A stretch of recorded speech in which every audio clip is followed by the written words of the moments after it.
Break या figure स्वागत news पंच में। अब बात करते हैं अमेरिकी केंद्रीय बैंक। जैसे हमारे यहाँ आरबीआई है, वहाँ पर फेडरल रिजर्व है, वहाँ पर भी जो हमारी ब्याज दरें होती हैं उनकी समीक्षा की जाती है।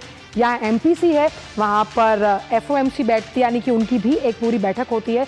लेकिन फेडरल रिजर्व ने इस बार क्या किया? फेडरल रिजर्व ने इस बार अपनी ब्याज दरों को अपरिवर्तित रखा, यथावत रखा, जस का तस रखा, उसे नहीं बदला। अब ट्रम्प साहब कई बार से ये मांग कर रहे थे, दरख्वास्त कर रहे थे कि भाई आप ब्याज दरों में कटौती कीजिए, लेकिन जो पवेल साहब हैं, जेरोम पवेल, जो कि फेड के अध्यक्ष हैं, उन्होंने कहा नहीं, ऐसा नहीं हो सकता। और इसीलिए इस बार भी निराशा हाथ लगी ट्रम्प साहब को और दरों में कटौती नहीं हुई। आखिरकार दरों में बदलाव क्यों नहीं किया गया, पहले उनके कारणों को समझेंगे और फिर जानेंगे कि आखिरकार ये जो तल्खी है, क्या सिर्फ इसकी वजह ब्याज दरें ना बदलना है या इसके पीछे की रार पुरानी है। तो फेडरल रिजर्व ने 5वीं बार भी अपनी जो बेंचमार्क ब्याज दरें हैं उसमें कोई बदलाव नहीं किया, यानी कि वो टस से मस नहीं हुए और उन ब्याज दरों को अपरिवर्तित रखा गया। और वहीं एफओएमसी की जो 2 दिवसीय की बैठक थी, जो 2 दिवसीय बैठक चली, जैसे यहाँ पे एमपीसी की बैठक चलती है, 2 दिवसीय बैठक चली, उस बैठक के बाद ये फैसला लिया गया।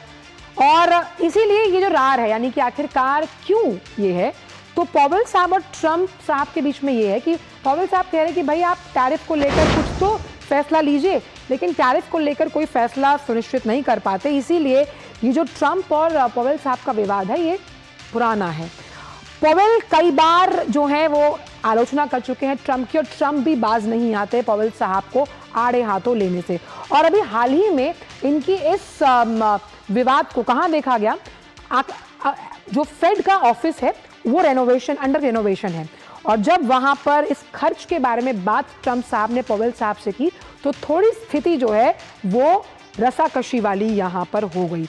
और इसीलिए कहा जाता है कि कई ऐसे टीवी डिबेट्स में भी ट्रम्प साहब पवेल को कई बार अपने कुछ शब्दों से जो है उन्हें दुख पहुंचा चुके हैं। इसीलिए ये रार पुरानी है। ट्रम्प और जो पवेल साहब है उनका जो विवाद जो है वो जग जाहिर है। हमारे साथ हमारे संवाददाता अजय मिश्र जुड़ गए हैं। अजय, जिस तरह से इस बार भी निराशा हाथ लगी ट्रम्प प्रशासन को, तो कहीं ना कहीं जो रार है दोनों के बीच, चाहे हम बात करें फेड चेयरमैन की और अमेरिकी राष्ट्रपति ट्रम्प की, वो सबके सामने कि आखिरकार ये फैसला क्यों लिया गया कि दरों में बदलाव नहीं होना चाहिए। देखिए, जहाँ तक इस फैसले की बात है, आजकल आपको पता है कि जो अमेरिका में ब्याज दरें हैं वो जो पॉज है लगातार 5वीं बार इसलिए लगाया गया क्योंकि इन्फ्लेशन अब भी वहाँ पर चिंता का विषय है। 2% का जो टारगेट है उससे अभी 2.7% पर जो इन्फ्लेशन बना हुआ है उसकी वजह से थोड़ी सी चिंता है। और दूसरी चिंता है लेबर मार्केट को लेकर के, जो अनएम्प्लॉयमेंट की स्थिति है वो अभी भी जो नंबर्स हैं पेरोल के वो उतने बेहतर नहीं आ रहे हैं। तो ये 2 रीजन्स हैं जिसकी वजह से लगातार जेरोम पवेल कर रहे हैं कि अभी वक्त नहीं आया है। साथ ही साथ जो टैरिफ का इम्पैक्ट है अमेरिका की इकॉनमी पर, वो भी इन्फ्लेशन के नंबर्स में देखा जा सकता है। और इस वजह से जेरोम पवेल को लगता है कि लेबर मार्केट, इन्फ्लेशन और टैरिफ का जो इम्पैक्ट है वो उनको रोक रहा है कम से कम इस वक्त ब्याज दरों को घटाने से। दूसरी तरफ अगर आप डोनाल्ड ट्रम्प की बात करें तो वो कह रहे हैं कि चूंकि हम अभी माइनस मतलब नेगेटिव ग्रोथ से अभी हम 3% ग्रोथ पे आए हैं, इसलिए ग्रोथ नंबर्स मेरे बहुत अच्छे हैं। जेरोम पवेल ग्रोथ नंबर की तरफ नहीं देख रहे हैं, वो केवल इन्फ्लेशन और लेबर नंबर्स देख रहे हैं, एम्प्लॉयमेंट नंबर्स देख रहे हैं। ट्रम्प का कहना है कि आप ग्रोथ नंबर तो देखिए, मैं 3% पे ग्रो कर रहा हूं और इसलिए आपको काटना चाहिए।